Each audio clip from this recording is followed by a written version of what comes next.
Yang paling penting sih kita penulis skenario, waktu mereka baca novelnya, mereka udah tahu nih. Nah itu selalu ada perbedaan sih, baca novel, karena baca novel kan lebih visual kita, maksudnya bukan visual, lebih kayak imajinatif. Iya, jadi kita udah sambil baca sambil memikirkan gitu. Nah sementara kalau film kan kita lihat langsung nih. Jadi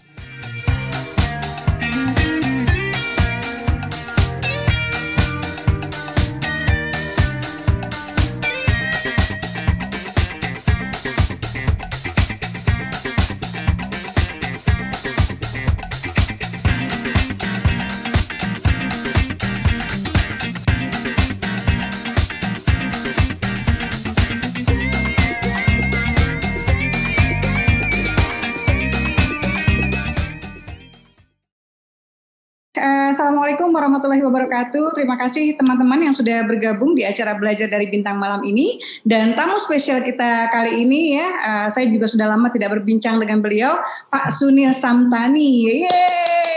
Akhirnya ya produser pertama nih yang hadir ya. Kita sudah kedatangan sutradara, sudah kedatangan scriptwriter ya. Tapi ini dari PH Rapi Films. Pak Sunil gimana kabarnya Pak? Baik-baik Mbak, apa kabar? Iya, Pak, ini sebetulnya kayak ke film ini sebetulnya bawaan lingkungan atau gimana Pak?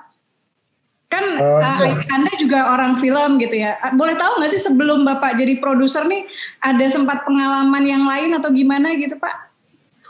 Nggak pernah sih. Saya memang ayah saya kan bangun Rapi Film tuh tahun 68. Jadi tahun 1968 dia mulai awalnya bukan producing film, jadi udah mulai import dulu film-film Hollywood. Ada beberapa film yang dia masukin, saya juga agak lupa ya. Salah satu kalau nggak salah Jaws, dulu filmnya Steven Spielberg. Nah itu pernah dimasukin juga, dan ada buat 3 tahun ayah saya import terus tuh. Setelah itu tahun 71 baru beliau mulai produce film, dan film pertama yang dibintangi Aku Cinta Padamu itu dibintangi oleh Sofwan Sofyan dan yang nggak salah itu Widiawati sih. Jadi itu film pertama, dan setelah itu memang ketagihan sih, ya mulai produce terus sampai tahun 90-an mulai masuk ke international. Jadi kita panggil aktor dari luar juga, panggil sutradara dari luar, karena pengen coba ke market luar negeri. Jadi film Indonesia, ada pemain Indonesia, ada pemain luar negeri, kita combine. Nah ini gimana caranya harus bisa tembus ke market internasional. Dan itu kita mencapai untuk tembus dengan 3 film. Sempat semua jual ke Amerika, ke Eropa, ke Asia, semua kita jual. Jadi itu kebanggaan juga sih. Nah setelah itu saya ikut bergabung sama Rapi Film di tahun 91 kalau nggak salah. 91 udah mulai bergabung tuh sama Rapi. Jadi mulai bantu-bantu juga, bantu jadi Astrada juga dulu, sempat Astrada buat beberapa film. Mas mah nggak tahu tuh Pak. Iya, jadi sempat karena mesti belajar kan, kita dulu ada KFT itu, Karyawan Film dan Televisi, ada persatuannya. Nah itu untuk diakui sebagai kru harus ada magang beberapa film dulu tuh, jadi kita magang dulu, setelah itu ikut jadi Astrada 2-3 film, tapi memang apa ya? Saya belum pernah sutradara sih sampai hari ini, karena belum confident juga sih. Itu yang tahun 91 berarti usia berapa tuh Pak? 91 masih 21 ya. 21. Iya, jadi udah mulai astradain tuh 2-3 film. Iya, Pak, bagian dari proses Pak terutama yang mengalih dari maksud dari melihat oke, ada ide cerita, kemudian ke skenario, kemudian ke mulai sutradara mendirect gitu ya, dan kemudian editing dan sebagainya. Bagian apa yang menurut Pak Sunil paling menarik ya? Kalau buat saya paling menarik sih sebenarnya script development ya. Karena menurut saya yang saya belajar sampai hari ini masih ada aja film yang saya salah juga, walaupun saya pikir wah ini udah pasti box office tetap keren nih, udah keren, tapi belum diterima penonton juga. Jadi menurut saya yang paling penting skenario itu kalau dibilang nafasnya film. Jadi skenario kita kalau nggak bagus, walaupun didirect seorang sutradara yang keren, menurut saya nggak akan jadi sesuatu yang beda gitu. Dan makanya saya sangat benar-benar fokus kalau ke skenario. Itu yang buat saya paling penting di ini, Pak, script. Kalau skenario udah mateng, udah lock, itu saya bisa agak tenang tuh. Karena udah nggak terlalu ribet di casting, lokasi, budgeting produksi, karena itu juga penting. Tapi buat saya udah yang paling berat memang skenario. Sampai kita bisa putusin, oke, kita lock ini skenario, itu belum tenang tuh, karena kita masih tegang. Saya ingat kalau nggak salah waktu Jilbab Traveler kan berapa draft juga kita ya. Iya, lumayan lama juga tuh Pak. Itu kan bulak-balik. Kasih sinopsis pertama juga belum tembus sama Bapak, belum oke. Iya, saya ingat tuh berapa kali. Karena ada kapan-kapan skenario itu kita bisa aja suka sebuah skenario, tapi belum tentu penonton suka itu skenario. Benar. Jadi itu yang agak suka saya, kapan-kapan saya harus baca dari kacamata penonton nih, nggak bisa dari kacamata saya kapan-kapan. Walaupun saya juga harus lihat PH gitu, jadi wah ini bisa laku nggak buat PH gitu. Tapi saya harus fokus juga nih, kira-kira jalan nggak nih, apa jokesnya, apa dramanya agak kuno, apa jokesnya agak kuno, pasti penonton nggak terima nih sekarang gitu. Jadi selalu ada perbedaan di situ tuh, yang kita harus benar-benar hati-hati banget di situ. Iya, Pak, kalau setelah Pengabdi Setan itu berapa juta ya Pak penontonnya Pak ya? Pengabdi Setan 4,2 juta ya. 4,2 juta penonton, waduh ya. Kita berdoa nih sama-sama ya, mudah-mudahan nanti dari ini teman-teman KBM ini Pak, dari komunitas bisa menulis. Kemudian kita punya aplikasi kepenulisan KBM App ya, dan mereka dari Sabang sampai Merauke, ini banyak ibu rumah tangga, banyak yang tadi dialog juga yang ternyata sukanya nulis cerita horor aja gitu ya. Nah mungkin nanti bisa nanya-nanya langsung ya sama Pak Sunil ya. Jadi pasti kita penasaran Pak, kalau dari kayak Pengabdi Setan itu prosesnya Pak, yang paling menantang tuh apa Pak gitu? Atau setelah menyimpulkan misalnya oke, berarti dari proses Pengabdi Setan ini apa yang bikin itu box office?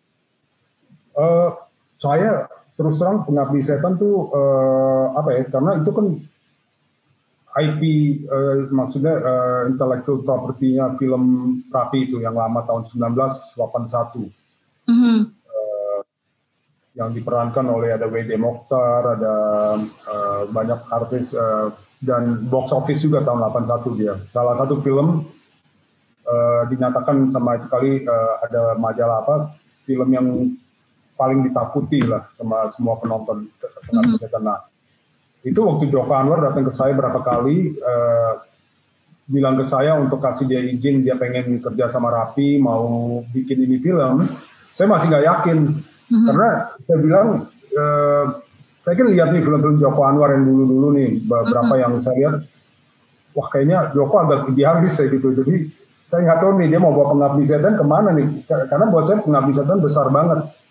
Jadi apa akan jadi komersial ini film, apa akan jadi film idealis nanti. Saya kan kalau IP yang besar begitu. Jadi sementara dari 2-3 sutradara lain yang namanya cukup besar juga datang ke saya juga pengen remake Pengabdi Setan.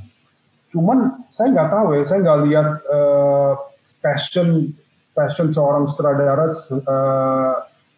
untuk meremake suatu film kayak di Joko Anwar gitu. Karena Joko Anwar setiap kali hampir 8 tahun, 9 tahun dia ketemu saya, dia hanya ngomongin Pengabdi Setan. Jadi tidak kasih skrip lain apa-apa, cuma Pengabdi Setan terus. Jadi saya pikir pasti ada sesuatu nih. Maksudnya saya udah tahu Joko punya film, cuma saya memang ngomong sama Joko dulu, Jok, please bantu, jangan sampai saya rugi. Karena kan itu yang paling penting buat seorang produser yang mau filmnya rugi. Jadi saya bilang itu aja deh, saya pengen kasih you karena saya lihat you passionnya luar biasa. Tolong bantu bikin film ini salah satu film yang paling akan dibicarakan penonton Indonesia, kalau bisa luar negeri, dan juga harus yang paling ditakuti lah.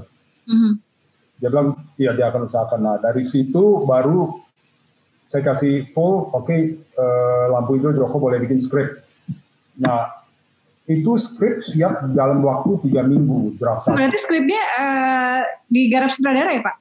Sutradara juga, jadi Joko yang nulis skripnya juga, karena dia nggak mau kasih orang lain, karena memang ini passion dia banget, dia semua udah di otak dia itu, gimana cara scene by scene-nya.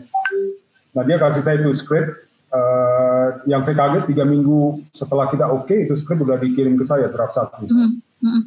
Jadi langsung saya bilang, ini saya nggak pernah lihat sutradara nulis skrip segini cepat, biasanya bisa 1,5 bulan, apa. Nah, saya baca skrip itu, draft 1, yang saya kaget, revisi saya itu minimal sekali. Karena saya, wah keren banget sepertinya. Saya sangat bangga sekali. Langsung saya bilang, Joko, revisi saya, note saya cuma setengah halaman. Dan cuma poin-poin ini yang Joko juga diskusi sama saya dan dia akomodasi juga gitu. Sudah dari situ saya yakin banget sih. Saya lebih confident karena saya lihat skripnya udah keren banget, beda banget. Dan timnya yang Joko ambil buat garap ini film, pemainnya semua, walaupun pemain dulu waktu sama Pengabdi Setan tuh nggak ada nama tuh. Kalau kita lihat kan dulu pemain-pemainnya semuanya masih, kalau saya sempat bilang ke Joko, ini sama jualannya gimana pemain, karena semuanya belum ada nama. Ini Joko bilang enggak, ini udah pemain paling pas, termasuk Ibu Ayu Laksmi dari Bali yang jadi karakter ibu. Saya sampai bingung, saya bilang, saya nggak pernah dengar Ayu Laksmi, kenapa nggak cari pemain lain? Kan masih ada banyak pemain yang ada nama, cuman Joko yakin banget enggak, ini kita udah casting banyak banget, cuman Ibu Ayu Laksmi yang paling pas. Nah dari situ langsung casting, workshop, reading, semuanya Joko, nggak pakai acting coach, nggak pakai orang luar, semua Joko sendiri yang dudukin semuanya, acting, reading, workshop. Sampai produksi juga saya datengin karena saya kan mau make sure nih, ini produksi pertama saya sama Joko. Saya dudukin setiap 2 hari, 3 hari, dan lokasinya kan jauh banget. Jadi saya lihat confident banget dia. Sampai film selesai, tahap editing juga saya nonton, wah keren banget. Scoring juga Joko benar-benar jagain, sound effect semua dijagain sampai itu film. Saya nonton, saya bangga banget sih, benar-benar saya bilang wah ini keren banget. Cuman memang awalnya saya nggak ada prediksi ini film akan 4,2 juta. Jadi dari awal saya pikir oke deh, saya yakin sama ini film, mudah-mudahan bisa 500.000, 700.000 penonton. Setelah premier, saya ingat ini film waktu kita premier itu jadi viral tuh, karena semuanya pada takut, pada teriak-teriak nonton Pengabdi Setan yang pertama. Dan komennya luar biasa secara semua level produksi. Nah itu mulai viral tuh. Kita bikin premier berapa kali, kita bikin midnight show juga sekali di CGV, sold out, full house. Udah dari situ tuh jadi pembicaraan, semuanya penasaran dengan Pengabdi Setan. Kita masukin festival juga, saya ingat beberapa festival di Toronto, di New York. Ada salah satu, saya lupa yang mana, di New York atau di Spanyol, kita menang juga Best Picture. Jadi memang itu, saya gambling banget sih filmnya. Awalnya memang waktu saya ambil Joko, saya gambling. Cuman dengan passion yang dia ada, itu udah, resiko saya udah 70% kurang. Pak, kalau kemudian ada kesimpulan nggak Pak setelah itu? Jadi apa yang membuat Pengabdi Setan ya setelah Bapak kilas balik nih, selain misalnya udah confidence, kemudian juga sutradaranya udah memang dream memang sudah dimimpikan gitu ya. Dan saya kira mungkin skenarionya juga dari awal-awal sudah sebelum ketemu Bapak udah dia utak-atik gitu ya. Apa sih menurut Bapak resepnya Pengabdi Setan itu bisa hits? Dan menurut Asma itu salah satu film horor terbaik sih Pak. Jujur aja gitu. Kalau saya lihat yang saya pribadi merasa ini film secara setiap level produksi benar-benar perfect. Dari Ical Tanjung DOP yang perfect lightingnya di film, dan dari artnya Alan Sebastian, Mbak Asma juga kenal dia. Itu luar biasa, dia bikin art, dia bisa bongkar satu rumah yang udah hancur, dia bangun lagi sampai jadi begitu, jadi jadi tempat turis sekarang. Setiap level sih, dan dari scoring, saya bangga banget sih sama scoring, dan dari level directing, itu yang paling penting sih, directing dan acting. Jadi saya lihat di film horror banyak banget golden scene-nya juga, karena kalau di script kita selalu harus ada golden scene, di mana scene yang penonton akan terus membawa ini scene sampai berapa tahun kemudian dia pasti ngomongin gitu. Wah, ini scene keren banget di Pengabdi, ini scene keren banget gitu. Jadi di sini saya lihat ada beberapa nih golden scene yang Joko benar-benar jaga. Nah, itu dibicarakan terus. Dan secara cerita family bondingnya kebangun, gimana seorang keluarga harus fight untuk melawan evil ya. Maksudnya ya kalau kita bilang pocong-pocong itu, di mana ibu mereka salah satu yang di bagian situ gitu. Jadi bagaimana ini keluarga harus bonding, harus menjadi satu melawan semua unsur-unsur itu, dan emotion-nya kejaga banget, tension-nya kejaga banget, suspense-nya, horornya semuanya ada di sini. Jadi buat saya perfect banget sih. Banyak orang yang nanyain juga, tapi endingnya kenapa begitu? Kenapa ada dua orang dansa-dansa gitu? Cuma ada alasannya lagi. Nanti kan ini kita baru kelar Pengabdi Setan 2. Udah selesai syuting. Jadi nanti kebangun lagi di sini nih. Kenapa ini ada ending itu? Memang kita bikin buat ada sequel lagi gitu. Jadi itu sih ya. Kita juga setelah ini film Pengabdi Setan kan diambil Shudder di Amerika, mereka tayang juga, dan mereka juga bilang memang secara level of horror luar biasa karena nggak terlalu banyak hantunya yang keluar, nggak sering banget. Tapi gitu ya Pak? Iya, tapi tensionnya tuh penonton selalu merasa, walaupun nggak ada apa-apa, cuman merasa nih kayaknya ada apa-apa nih, pasti ada yang mau keluar, padahal nggak ada apa-apa. Cuman itu yang Joko bisa bangun tuh di situ. Itu yang sebangga banget sih, keren. Baik, Pak. Jadi nih Pak, kalau kita ngomongin tadi sebelum ini kan ada pertanyaan tentang cerita horor ya Pak. Kalau cerita horor, beda cerita horor dulu dan sekarang nih Pak, menurut Bapak? Kalau dulu, ya yang pasti sih sekarang udah level CGI ya semuanya ya. Jadi apapun yang, saya masih ingat Pengabdi Setan yang lama kita punya, itu ada yang lawan baik dan jahat tuh ada lawan, terus ada api keluar, nah itu masih pakai kaca, kamera pakai refleksi apa semua, jadi masih sistem lama sih. Nah sekarang kan semua udah CGI nih, udah computer graphic apa, jadi udah beda banget levelnya. Dan secara, kalau saya lihat secara suspense-nya ya sekarang udah lebih keren ya. Secara mereka gimana bisa nahan level audience untuk tidak merasa boring, masih bisa duduk 100 menit di bioskop. Karena ada beberapa film yang lama, horor-horor klasik yang lama kita nonton, ada menurunnya tuh, suka ada menurun gitu, story-nya terus menurun, dramatic elements yang nggak kebangun lagi, setelah udah mau terakhir baru kebangun lagi gitu. Jadi mungkin kalau kita lihat scriptwriter sekarang juga udah beda banget, mereka udah ngerti ya kita harus maintain dramatic elemennya buat 100 menit gimana nih, jangan sampai drop, itu yang paling penting. Ya, Pak, kalau misalnya teman-teman kan dari berbagai daerah nih Pak, kalau peluang untuk mengangkat urban legend itu gimana Pak? Oh, bagus banget sih menurut saya. Cuman memang kapan-kapan kalau saya lihat beberapa daerah kayak terakhir kan ada film juga kalau salah Leak dari Bali. Nah itu kita harus gimana caranya jangan memang itu Bali banget ya, atau mungkin di daerah Sumatera atau Kalimantan.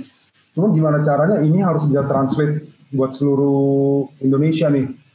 Jadi horornya walaupun dia horor suatu daerah, tapi kita harus bikin skripnya juga bahwa penonton dari Jawa, penonton dari mana-mana itu harus bisa ngerti ini gitu. Jadi nggak terlalu nggak sempit banget gitu. Karena takutnya kalau terlalu sempit ke daerah sana, banyak orang bakal bilang nggak familiar sama kita, nggak familiar sama di Jawa atau nggak familiar di Sumatera. Nah itu yang agak bahaya tuh. Oke, jadi kalau secara potensi ya Pak, secara potensi. Ya. Tapi bagaimana menggarap itu sehingga tidak hanya masyarakat daerah tertentu itu aja gitu ya, yang kemudian familiar dengan ceritanya gitu ya, tapi juga di Indonesia gitu ya Pak. Iya, benar. Jadi harus benar-benar bisa translate ke semua orang juga, karena kalau kita benar-benar fokus hanya daerah itu, nggak salah juga sih, karena kan terakhir kalau kita lihat 2 tahun lalu atau 3 tahun lalu ada film bukan horor, tapi ada film di Makassar, Uang Panai. Yeah. Terus setelah itu ada beberapa film juga, dan maksudnya hasilnya luar biasa. Uang Panai kalau nggak salah bisa dapat 500.000 hanya di Makassar. Bioskop sana aja. Bioskop sana, dan sama juga Sumatera pernah keluarin film yang soal Danau Toba kalau nggak salah. Saya lupa filmnya apa namanya, Toba Dreams. Nah itu di Medan aja bisa dapat 300.000 atau 350.000. Jadi nggak jelek juga kalau kita lihat ke daerah itu aja. Tapi kan sayang, maksudnya kalau ini film bisa translate ke seluruh Indonesia, kenapa nggak dapat ekstra penonton dari Jawa, dari sini, dari sana gitu. Itu ekstra income juga sih buat produser. Baik, Pak, kalau di luar horor nih Pak ya, ini kan sesuai tema kita kali ini ya, kita ingin dong mendapatkan insight dari Bapak gitu ya, apa sih yang perlu diperhatikan teman-teman nih untuk membuat, apa sih cerita yang menarik dari kacamata produser, cerita yang bisa memikat produser? Kalau secara umum, boleh romance, boleh apa, boleh komedi. Sebenarnya memang susah ya, sekarang hampir semua PH selalu ada drama, ada romance, ada komedi, ada horor. Memang kalau kita lihat horor banyak banget ya, hampir rata-rata PH itu pasti ada ya yang horor. Tapi sekarang udah lebih general sih ya, karena kalau kita lihat box office tahun 2000 yang sebelum pandemi 2019 itu banyak banget malahan komedi, drama. Kalau kita lihat Star Within kan dia ada Ghostwriter, terus ada Wedding Agreement, terus kalau nggak salah Susah Signal atau apa gitu, ada film komedi juga. Jadi kalau kita lihat bukan horor lagi. Yang tadi rindukan ya Pak. Iya. Itu juga kan maksudnya kalau kita lihat udah drama romance maksudnya drama yang adult drama sudah bisa top box office juga. Jadi udah nggak dibilang horor lagi. Kalau dulu masih tahun saya ingat 2017, 18 masih semua orang ngomong horor terus deh, pasti jalan horor minimal 300.000, 500.000 pasti dapat. Tapi sekarang udah beda sih. Sekarang asal ceritanya keren, benar-benar pemainnya juga bagus, ceritanya bisa kena ke penonton, pasti jalan sih. Kalau Pak Sunil sendiri biasanya terpikat itu dari premis atau sinopsis atau gimana Pak? Atau ide ketika ngobrol? Sinopsis sih, karena ide juga ini, cuma kalau udah di sinopsis tuh lebih jelas buat saya. Problemnya udah ketahuan, plotnya apa ada subplot lagi nggak, atau hanya simple satu plot. Jadi kita udah bisa ketahui dari sinopsis. Tapi lebih enak sih treatment. Karena kalau treatment kan udah lebih ke berapa ya, bisa 10 halaman, 9 halaman, sementara sinopsis 3 halaman. Jadi kalau udah treatment tuh lebih detail banget kita bisa lihatnya. Baik, jadi ceritanya menarik ya Pak ya. Konfliknya jelas berarti ya Pak? Iya, benar. Jadi terus kalau, kenapa? Iya benar, konfliknya kapan-kapan kalau kita lihat ada beberapa film sih yang ada plot gitu, dia ada plotnya, konfliknya ada, tapi tipis banget. Nah itu yang bahaya tuh, karena untuk maintain 90 menit atau 100 menit, kalau nggak ada subplot atau plot yang kuat atau konflik yang kuat, itu yang agak takut kita kayak narik ceritanya terus, tarik terus, diulur terus, dipanjangin dialognya, ini itu. Nah itu yang agak sudah masuk ke zona bahaya banget tuh. Jadi harus konfliknya kuat. Kalau sekarang ini trennya sebetulnya lebih kuat kemana Pak? Ke remaja, ke drama rumah tangga kah, atau kemana nih untuk tren 2021 ini? Sekarang sih yang saya udah dengar beberapa film mau tayang, banyak sih drama ya. Kayak saya sendiri sudah syuting Dear Nathan 3. Maksud romantic drama. Saya udah syuting juga Nokta Merah Perkawinan, drama juga. Jadi ada penghabisan. Dulu tuh Nokta Merah Perkawinan rapi juga ya Pak? Rapi juga, dari series tahun 96 ya dia kalau nggak salah. Nah itu kan populer banget tuh, Ayu Azari. Nah kita bikin remake lagi, kita bikin filmnya sekarang. Jadi filmnya sudah jadi, tinggal tunggu bioskop aja nih, kalau udah baik kita tayang. Jadi, tapi kalau saya lihat yang saya dengar dari beberapa teman-teman dan PH, banyak drama ya malah. Lebih banyak drama, horornya dikit banget sih, nggak banyak. Saya cuma tahu ada Jelangkung, yang ketiga ada dari Movie Vision juga ada Kuntilanak. Hanya itu saja sih yang saya dengar. Jadi nggak terlalu banyak juga. Menurut saya sudah banyak. Pak, kita masuk ke... Iya, lebih fokus ke ini ya sekarang ya, komedi, drama komedi, lebih ke sana. Iya, Pak, kita coba ini ya Pak, kita coba mengakomodir pertanyaan ya Pak. Ini kayaknya ada teman-teman yang udah raise hands. Iya. Silakan, siapa nih yang mau bertanya duluan nih?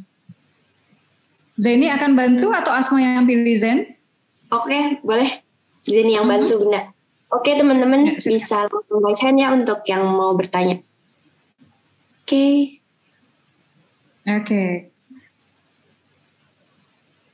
teman-teman bisa raise hand ya. Oke. Pak, ini ada salah satu pertanyaan dari Diandra nih Pak, sambil nunggu yang lain ya. Saya izin bertanya, bagaimana caranya seorang penulis mengirim naskahnya agar bisa difilmkan? Gimana sih kalau penulis nih Pak, apalagi yang misalnya belum punya nama, baru mulai gitu ya, punya mimpi pengen difilmkan, gimana sih caranya biar connect ke PH? Biasanya sih bisa di email ya. Tapi kalau bisa jangan naskah dulu, karena kalau kayak saya pribadi, mungkin ada beberapa pihak lain mau baca skenario langsung, tapi kalau saya pribadi, kalau bisa ada sinopsis 3 atau 4 halaman, atau treatment, nah itu kan lebih enak tuh, kalau kayaknya ini udah masuk ke genre kita nih, buat Rapi Film udah bisa cocok, baru kita fokus ke script. Cuman kalau script langsung,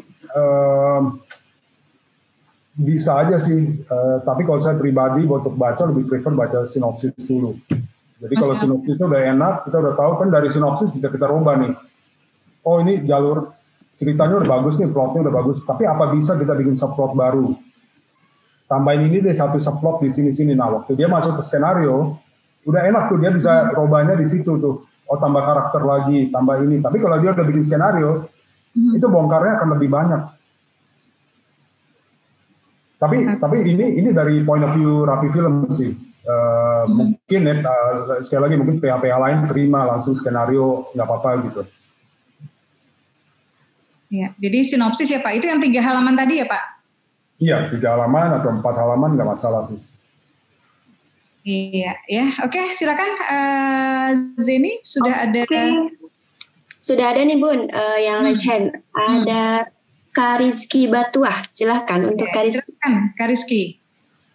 Ini kapan lagi nih kita berhadapan dengan produser? Makasih banyak ya Pak Sunil ya. Ini membahagiakan 200 lebih nih yang hadir nih. Ya, silakan Rizky. Apa nih pertanyaannya buat Pak Sunil Samtani?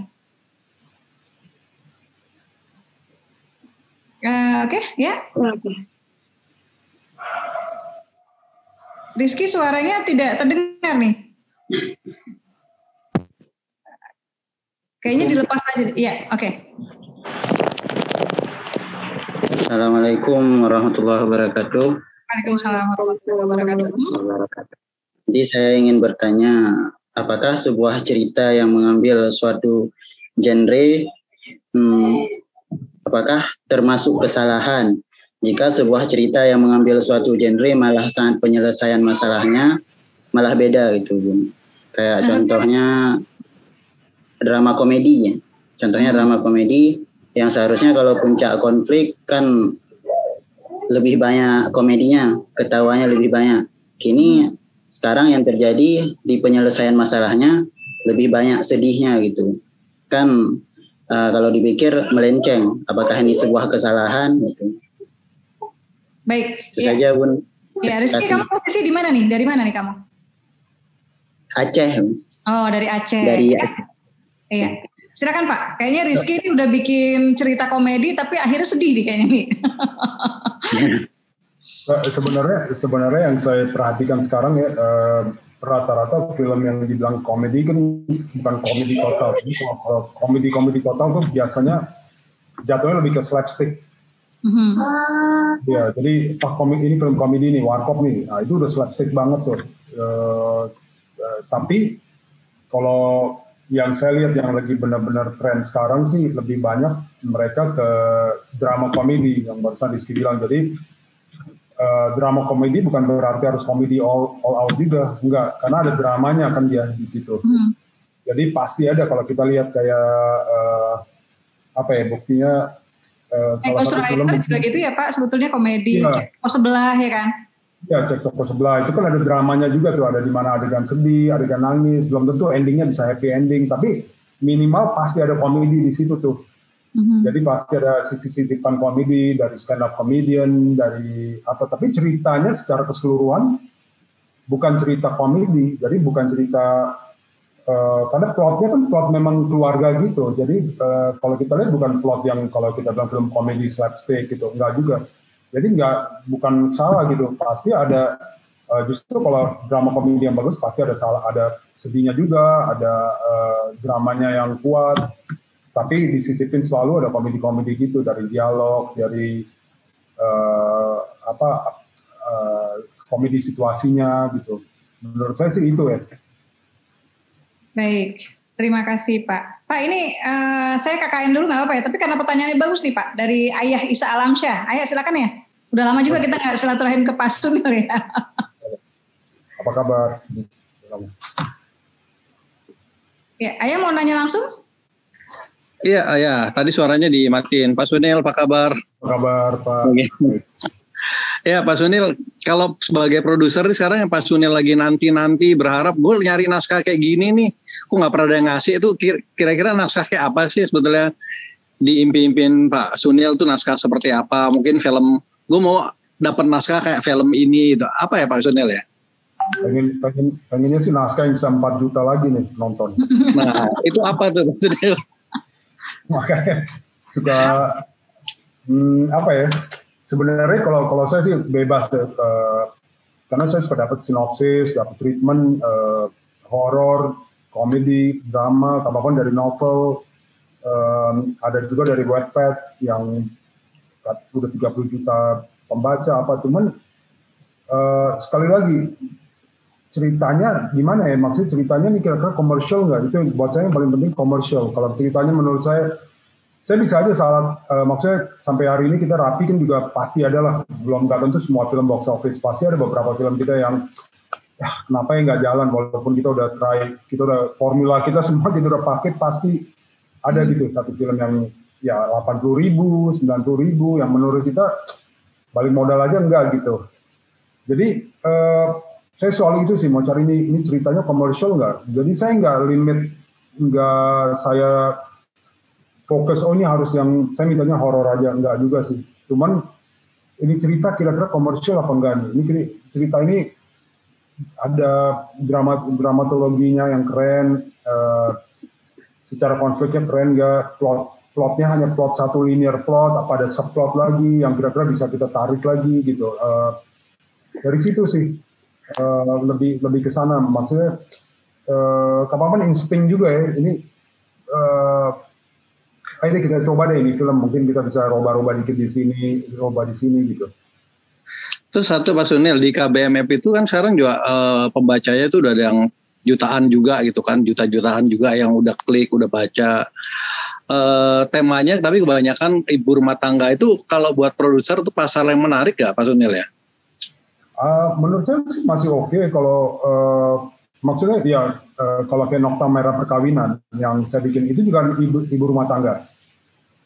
Jadi ceritanya drama banget kok, sama suami, terus ada cewek satu lagi gitu. Jadi tergantung ceritanya nih gimana nih, bisa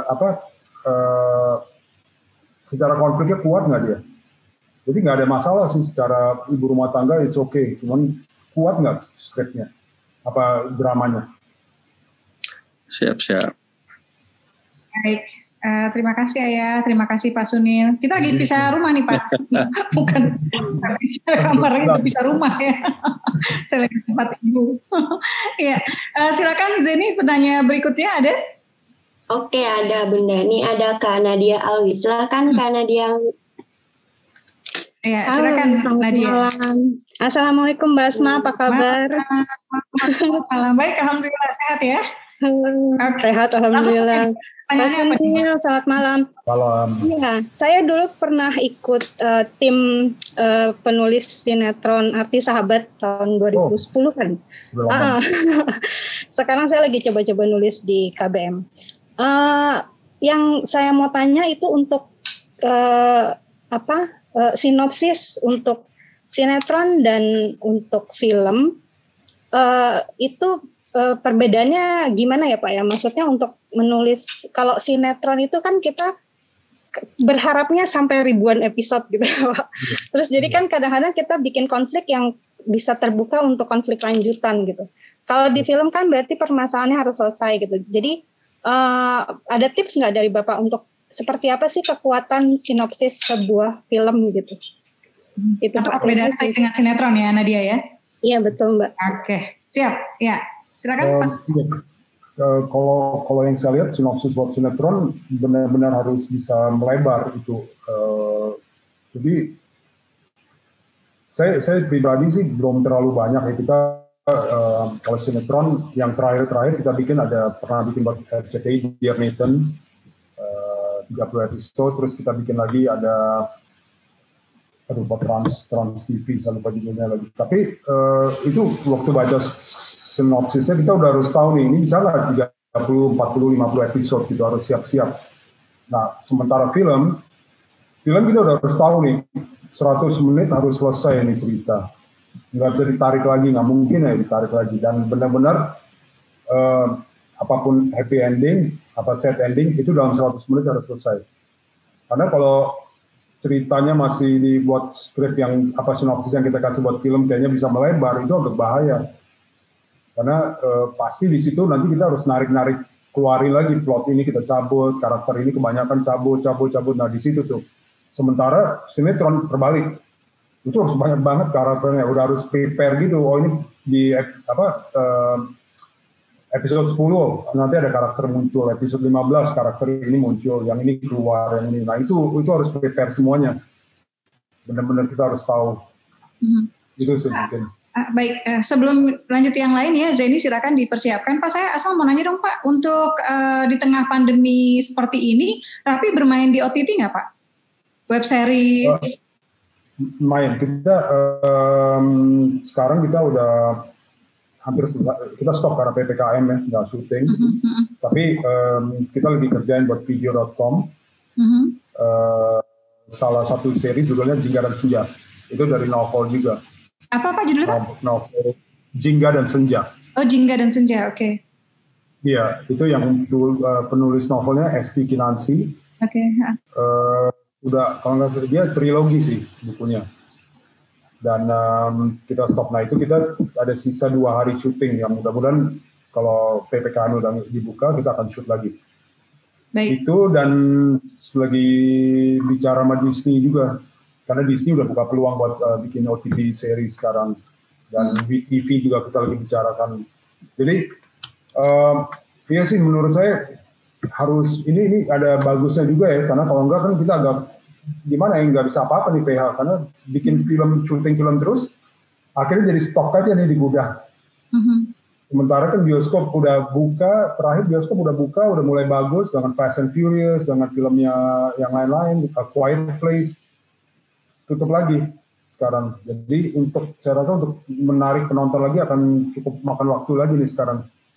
Jadi OTT series yang lagi booming benar. Baik ya, berarti teman-teman untuk rujukan seleranya ya, cerita seperti apa sih bisa tuh nanti lihat di video.com ya Pak, Jingga dan Senja ya dari Rapi Film nanti ya. Baik, silakan berikutnya Zeni, siapa nih yang mau nanya nih? Berikutnya ada Kak Syahrukan, silakan Kak Syahrukan. Kita serius nih dapat Syahrukan nih. Ya perlu ada pengantar musik nggak nih? Silakan ya. Oke. Ya, selamat malam. Iya, malam Mas Syahrukan. Oke, gimana pertanyaannya apa nih? Ya, apakah Rapi Film tertarik dengan IP dari karakter komik ya? Itu aja sih. Terus kalau memang iya, IP komik yang seperti apa yang dilirik oleh Rapi Film? Terima kasih. Iya, itu menarik sih Pak, karena kan kayak Korea juga sudah bermain ya dengan webtoon, apa segala macam nih peluang. Mas Syahrukan ini komikus ya? Benar. Mas, kapan nanti kita japri-japrian Mas? Siapa tahu nanti kita bisa kolaborasi juga. Siap. Ya, silakan Pak Sunil. Ya, saya rasa sih boleh. Kalau memang yang paling penting buat saya karakter komiknya, maksudnya ini komik sudah seberapa besar gitu. Karena saya pribadi kan belum pernah nih IP dari komik gitu atau karakter. Saya tahu kalau nggak salah V-Cinema pernah ambil dari webtoon untuk bikin terlalu tampan. Mereka pernah buat juga. Nah, cuman memang komik ini yang paling penting sih kita mesti tahu nih sebagai di pasarannya sudah seberapa penonton dan seberapa banyak yang udah pernah dengar soal ini komik gitu. Jadi audiens komiknya ya Pak? Iya, karena untuk membangun IP dari komik juga nggak gampang gitu. Kita kan mesti benar-benar besarin lagi gitu. Kecuali memang di karakter atau ini komik IP-nya udah besar banget gitu. Udah benar-benar ya let's say salah satu kayak Gundala yang gitu-gituan lah yang udah di bumi langit gitu. Nah itu cukup gampang buat mereka. Oke, kita bikin filmnya, tapi penonton udah pernah dengar gitu Gundala atau Mandala atau Si Buta dari Gua Hantu atau yang lain-lain gitu. Mereka semuanya udah tahu gitu. Itu sih. Tapi ya maksudnya tetap possibility-nya selalu ada. Itu dari saya mungkin. Oke, Pak ini ada pertanyaan juga ya. Saya bacakan ya. Rizky Al-Hidayah pengen juga jadinya karya difilmkan. Pak Sunil, apakah naskah based on true story juga menarik produser untuk dilirik? Oh ya, pasti. Maksudnya ini sekali lagi balik lagi seberapa true story-nya, seberapa apa memang udah pernah diumumin di publik atau pernah sesuatu yang pernah viral, sesuatu yang pernah kita ini aja lah kayak KKN, kan itu true story juga. KKN yang dibikin oleh MD. Nah, itu kan juga based on true story. Nah, maksudnya jadi kita pengen tahu nih seberapa besar dia punya IP. Kalau memang besar banget sudah ini ya why not gitu. Kita minat banget pengen. Saya juga pribadi sih pengen lagi cari IP yang besar gitu.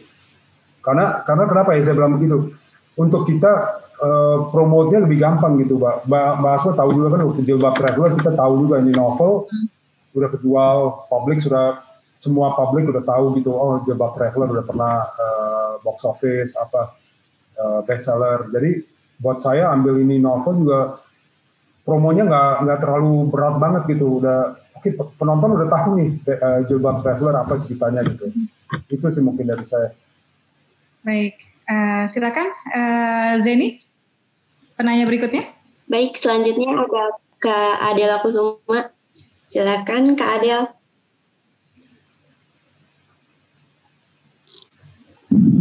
Langsung Kak Adel.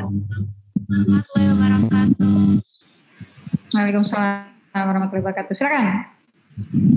Saya bertanya, apakah boleh naskah yang sudah diterbitkan menjadi buku itu nanti sinopsisnya dikirim ke PH Film?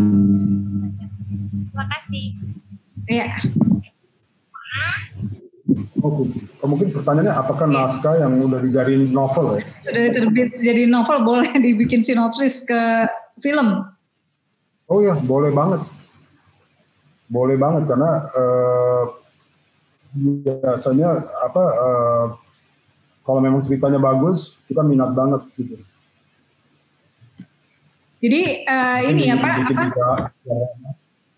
produser juga lebih tenang ya Pak kalau naskahnya sudah diterbitkan gitu ya, apalagi hasil audiens dari novelnya sendiri kuat gitu ya, itu membantu produser ya, termasuk salah satu pertimbangan ya Pak. Oh iya, lebih sekarang sebagai barometer selalu pasti PH selalu tanya, oh ini novel udah cetak berapa kali, sudah berapa orang yang baca gitu, sudah kejual berapa banyak gitu, itu selalu pasti PH nanya ke penerbit. Jadi mereka pengen tahu dulu nih, oh ini kalau cetakan pertama, aduh ini, tapi kalau mungkin ceritanya bagus banget gitu, masih bisa kita push gitu, oke lah kita push, nggak apa-apa. Jadi sangat pengaruh sih, udah penjualannya udah berapa, itu kan secara kalau kita lihat translationnya ke segi komersial film juga. Baik, Pak, asal mau nanya dong Pak, sekarang kan banyak aplikasi kepenulisan nih, jadi ada Wattpad, kita punya KBM App juga seperti itu Pak, jadi KBM App, Wattpad, ini juga ada teman-teman yang hits banget nih di KBM ya, yang naskahnya udah dibaca jutaan juga gitu, dan udah bisa renovasi rumah juga ya. Jadi sebetulnya gimana sih Pak, naskah-naskah yang hits di aplikasi itu masih perlu dibukukan nggak? Masih perlu pencapaian dibukukan atau sebetulnya nggak usah gitu? Cukup menjanjikan, cukup menenteramkan atau memikat produser Pak? Kalau dari pengalaman adaptasi naskah aplikasi? Sebenarnya kalau saya lihat kalau udah di Wattpad-nya kayak yang saya sekarang kan tahunya hanya Wattpad nih. Jadi kalau di Wattpad kita lihat udah 20 juta pembaca, 30 juta pembaca, kapan-kapan kita juga pikir ini udah ada fanbase-nya kuat banget. Apa memang perlu dia bikin ke novel? Enggak juga sih. Ya tapi kalau udah dibikin novel, extra benefit aja gitu. Itu kan buat income-nya penulis, penerbit. Tapi kalau enggak juga buat PH sebenarnya kalau kita lihat IP-nya udah kuat banget nih. Karena website udah 30, 40 juta, itu udah sangat, maksudnya besar banget pembacanya. Pasti semuanya udah tahu mengenai ini dan tinggal kita viralin lagi nih.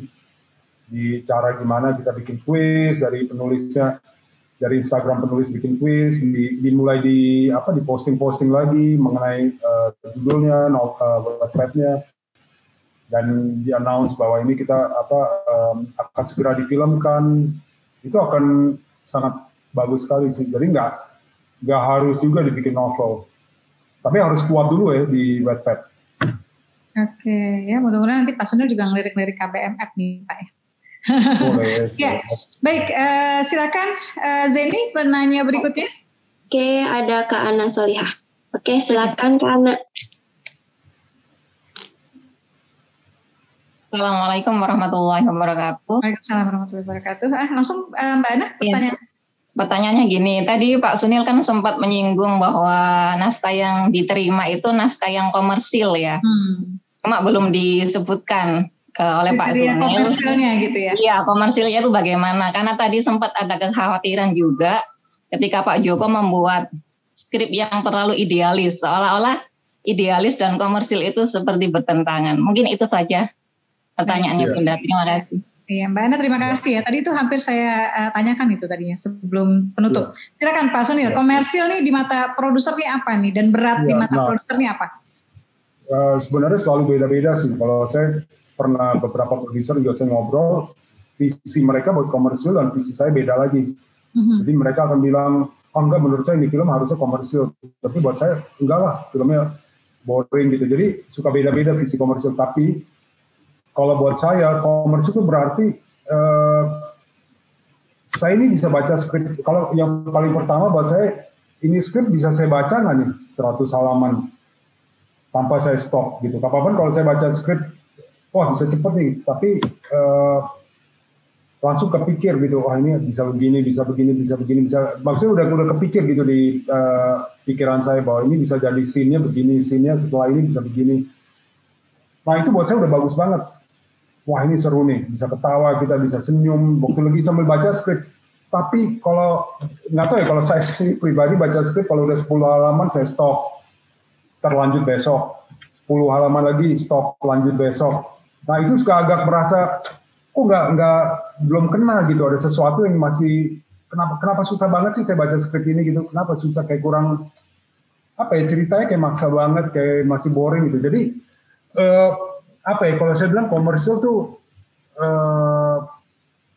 ini konfliknya kuat nggak ya untuk 100 menit, dan karakternya, secara karakter mereka cukup solid nggak, kalau kita bilang apa ya, karakterisasinya setiap pemain ini cukup solid nggak gitu di dalam skrip ini. Solid itu maksudnya atau gimana Pak? Gimana? Sorry? Solid karakter solid itu maksudnya jelas karakternya definitif atau bagaimana? Iya. Maksudnya dia nggak flat karakternya. Jadi benar-benar karakternya ini waktu kita baca, kita bisa merasakan juga emosi karakter ini gitu. Karena kapan-kapan kita baca karakter ini karakter yang A ini dari setiap scene kok flat banget ya, kayak nggak ada secara emosi, nggak ada naik turun gitu. Itu buat saya suka merasa gitu. Takutnya ini kalau di film ini gimana ya karakter ini, karena dia semuanya flat, dia punya secara dialog, secara apa nggak ada marahnya, nggak ada sedihnya, nggak ada apa-apanya gitu, itu sangat flat.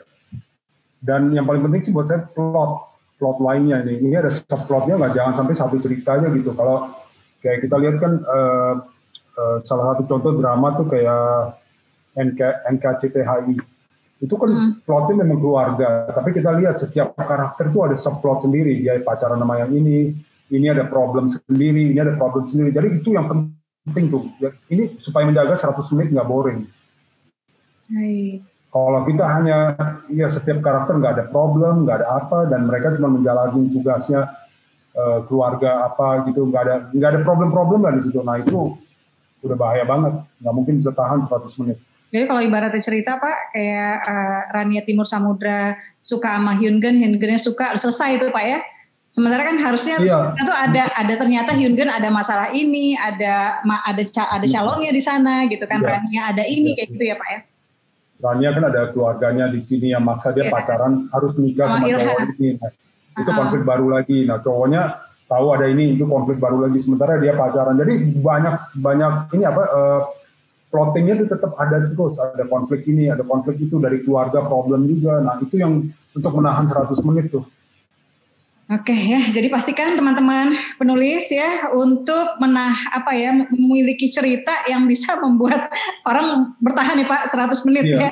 Dan produser baca. Pak, satu dong Pak, kalau misalnya Bapak lagi nggak dapat cerita nih, ya apa yang dilakukan atau kemana produser pergi gitu ya untuk mendapatkan sebuah cerita? Mana ya? Mesti pon penulis cerita sih. Saya rata-rata teleponin, ada nggak konsep bagus, ada apa atau sutradara atau siapa gitu, mungkin ada ide sesuatu ide, mungkin per telepon dulu kita ngobrol, oh idenya gini kenapa nggak gini, oke. Kita tuangkan ke sinopsis 3 halaman.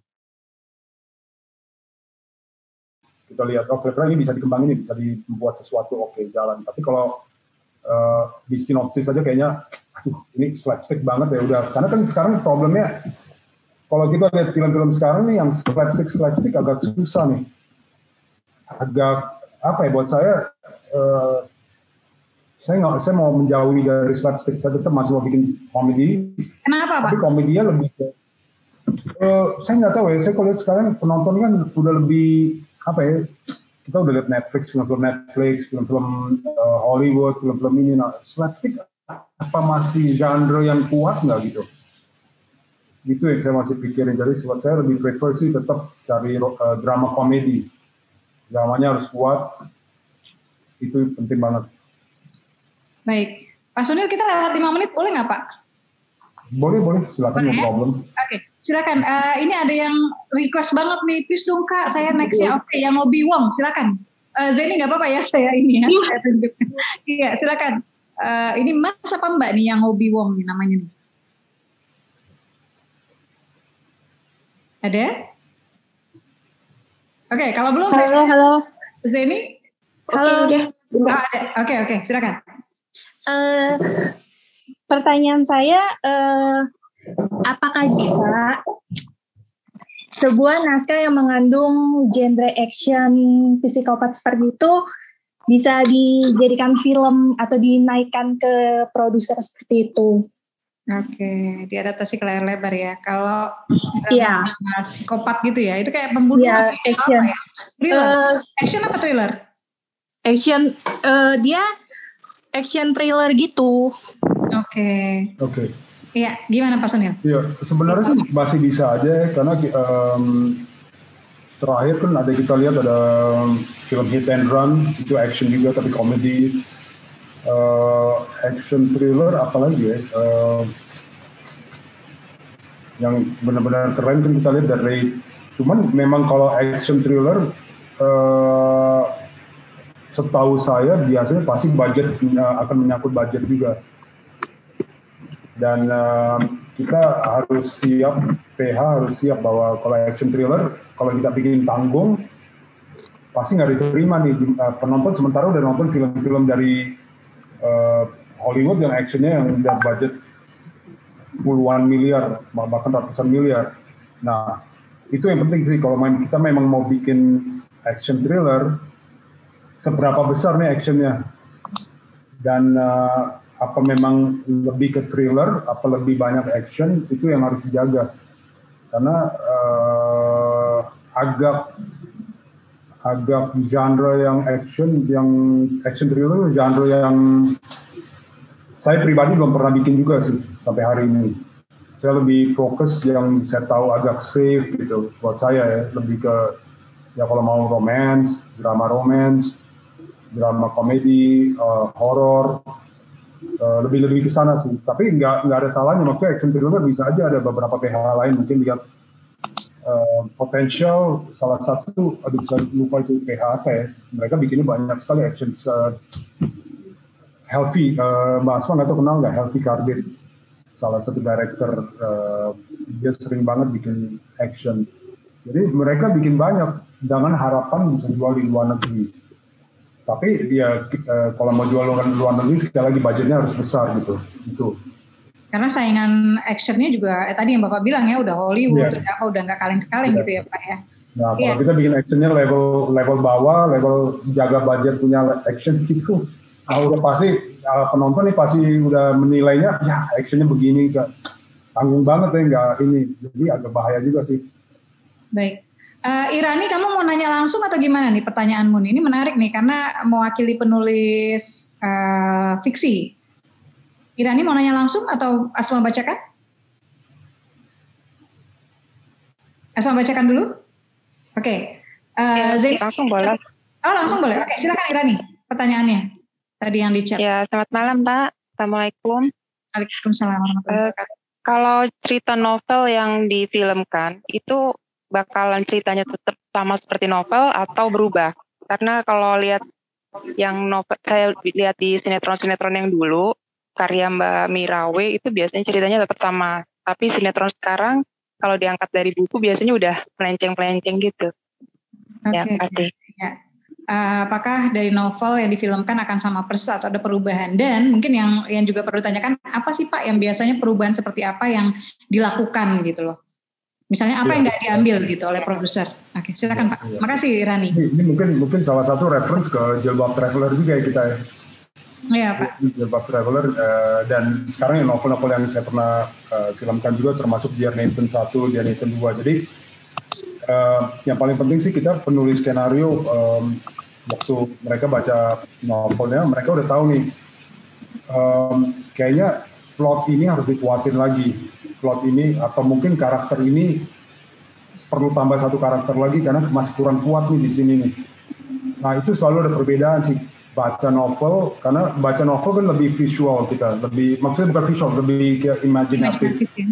Iya, jadi kita udah sambil baca sambil memikirkan gitu. Nah sementara kalau film kan kita lihat langsung nih. Jadi itu suka ada perbedaan. Kapanpun kita baca novel enak tuh gedung lagi baca dia loncat dari gedung, gedung terbakar, gedung meledak, naik pesawat. Nah sementara di film kan agak repot tuh bikin gini-gini. Nah itu harus ada adjustment lagi kita. Dan saya terus terang waktu dia nonton 1, 2 dan termasuk yang 3 itu ada adjustment dari novelnya. Jadi ada beberapa yang saya lihat ini masih weak banget, atau yang mereka fokus di kayak di Dear Nathan 2 tuh penulis novelnya fokus di depression punya salah satu karakter. Jadi hampir 40% novel ke situ tuh. Nah itu yang kita rubah lagi, kita minta izin sama penulis novel bahwa ini kalau kita filmnya jadi depresif banget dan nggak komersial lagi. Jadi kita akan kurangin adegan ini, kita akan potong 20%. Dan kita akan masukin adegan-adegan lain yang lebih komersial, kita akan bangun sendiri, tapi dengan izin penulis novel. Jadi itu yang mungkin paling penting, penulis novel selalu harus karena pas beda sih dari novel ke film, pasti ada perbedaan yang selama saya buat termasuk sama Basma, kita ada rubah-rubah dikit juga dari novel untuk gimana caranya ini bisa komersial nih di film gitu. Iya, jadi harus ini Pak ya, siap berkompromi juga gitu, dan komprominya bukan untuk aneh-aneh gitu, komprominya untuk membuat versi visual yang terbaik ya Pak ya. Lebih baik, harus bahkan kalau saya pikir kapan-kapan harus bisa nggak ini lebih baik dari novelnya gitu. Benar. Itu sih. Iya, silakan Jenny, mungkin satu pertanyaan terakhir ya untuk Pak Arsul. Oke, siap, mungkin ini yang terakhir, boleh Kak Ica Naufal. Oke, silahkan Kak Ica. Oke, baik, bismillahirrahmanirrahim. Terima kasih Bunda Asma dan Kak Admin Jenny. Sebenarnya kemarin saya juga pernah bertanya dengan Mas Aditya ya kemarin tentang sutradara. Nanya yang selalu ekspresinya ceria nih dia Pak, ya, selalu gembira Pak. Nah, ini mumpung juga nih ada Pak Sunil Santani sebagai produser ya dari Api Film. Saya punya novel itu yang diadaptasi seperti punya kemarin dari musik series yang pernah trending topik di YouTube. Nah, kira-kira menurut Pak Sunil ini bisa diangkat ke film atau tidak, atau dan juga apakah nanti akan diubah juga seperti yang tadi? Mungkin itu saja Bunda. Terima kasih. Ya, gimana Pak dari musik series di YouTube? Oh jadi udah pernah musik series? Bukan, saya ambil novel ini diadaptasi dari musik seriesnya Mas Yofi Widianto. Okay. Jadi dirimu menovelkan musik seriesnya Mas Yofi? Iya. Kalau kayak gitu udah minta izin ke Mas Yofinya nggak, Ica? Belum sih Bunda, teman kalau kemarin pernah ikut live IG-nya dari anaknya beliau, Mas Kak Arsy gitu kan, beliau nggak masalah gitu bilangnya. Oke, iya. Gimana tuh Pak peluang musik series Pak? Iya. Tapi kayaknya sih kalau untuk menawarkan ini ke produser pasti mereka menanyakan ini adaptasi dari mana, dan perlu surat-surat sih supaya jangan sampai yang POP-nya ini PH-nya nanti takutnya itu. Jadi sebaiknya sih memang ada satu surat yang mereka izinin gitu, tidak ada masalah. Tapi secara kalau apa bisa difilmkan bisa banget. Kalau IP-nya memang udah besar, ceritanya soal apa gitu, bisa banget, nggak ada masalah. Bahkan kalau memang pernah jadi viral, jadi sesuatu yang dibicarakan gitu, itu lebih bagus malahan. Baik, Pak Sunil, terima kasih. Minta pesan-pesan terakhir Pak untuk forum ini Pak. Pesan-pesan terakhir buat para penulis di KBM aplikasi. Oh, oke. Yang mereka banyak banget yang bermimpi untuk difilmkan kan Pak? Iya. Iya, saya terima kasih Mbak Asma udah undang ke sini juga. Dan kalau dari saya sih kita harus tetap kreatif sih. Maksudnya mungkin cerita pertama nggak diterima, cerita kedua nggak diterima, pasti salah satu pasti terima sih. Jadi menurut saya jangan kita stop, harus semangat terus, dan suatu hari pasti ada salah satu cerita yang diterima. Dan yang penting dipikirin, mungkin kalau udah bikin cerita atau apa, kalau bisa sih buat saya itu kasih ke teman-teman dulu nih, 1-2 teman yang terdekat, suruh baca, kira-kira seru nggak nih, apa kekurangan apa, kelebihannya apa, jadi bisa diperbaiki dulu, baru dikirim ke PH gitu untuk dibaca gitu. Mungkin itu sih dari saya. Ya, baik. Dan itu yang disampaikan Pak Sunil benar banget gitu ya. Kita harus tetap kreatif ya, harus tetap mencari yang baru ya Pak ya gitu. Dan sebuah karya akan jadi referensi buat karya yang lain. Contohnya pertemuan Asma sama Pak Sunil ini lewat Assalamualaikum Beijing ya Pak. Iya. Saya ingat ya. Iya benar. Iya kan? Hari pertama film Assalamualaikum Beijing tayang itu saya dapat telepon dari Pak Sunil, wah udah gembira banget ya. Terus lanjut ya Pak ya, kita terus sampai kontrak film, alhamdulillah ya. Jadi buat teman-teman, Pak Sunil izin iklan lewat ya, bisa membaca novel-novel Asma di KBM aplikasi. Ada Nikah Tanpa Pacaran, Pertama Bilang Cinta, Surga Yang Tak Dirindukan 3, termasuk Assalamualaikum Beijing ya. Dan insya Allah nanti juga akan keduanya. Pak Sunil sekali lagi terima kasih, sukses terus untuk Bapak. Dan buat teman-teman yang tadi bertanya kontaknya Pak Sunil, bisa follow Pak Sunil G. Santani ya Pak, di Twitter dan di Instagram. Di Instagram, benar. Iya, di Twitter ada juga kan ya Pak? Twitter juga sama. Sama ya, Sunil G. Santani ya? Iya. Oke ya, itu. Dan kemudian bisa juga lihat untuk referensi dari Rapi Films di YouTube-nya Rapi Films ya Pak? Iya, film-film kita ada di YouTube, trailernya dan trailernya sih rata-rata. Terima kasih banyak. Terima kasih semua. Terima kasih Pak Sunil. Terima kasih. Kita foto bareng dulu boleh Pak? Ya, boleh. Ya, kita foto bareng dulu ya. Saya hampir lupa Asma. Ya, silakan Zeni. Oke, mungkin bisa mulai sekarang ya. Silakan kameranya dihidupkan semua, ini kenang-kenangan nih, kita foto ya. Di Zoom ya. Oke. Udah siap Kang Bahrul? Ya, hitungan 3 ya teman-teman semua. Oke. Salam literasi. 1, 2, 3. Oke, tahan 2 kali lagi. Hitungan 3. Senyum bahagia. 1, 2, 3. Sekali lagi. Hitungan 3. 1, 2. Benar. 1, 2, 3. Terima kasih sekali lagi Pak Sunil sudah menyediakan waktu buat kami semua. Sukses terus buat Rapi Film. Ya, buat teman-teman semua. Pak Sunil. Terima kasih. Iya. Asma juga undur diri. Assalamualaikum warahmatullahi wabarakatuh. Waalaikumsalam.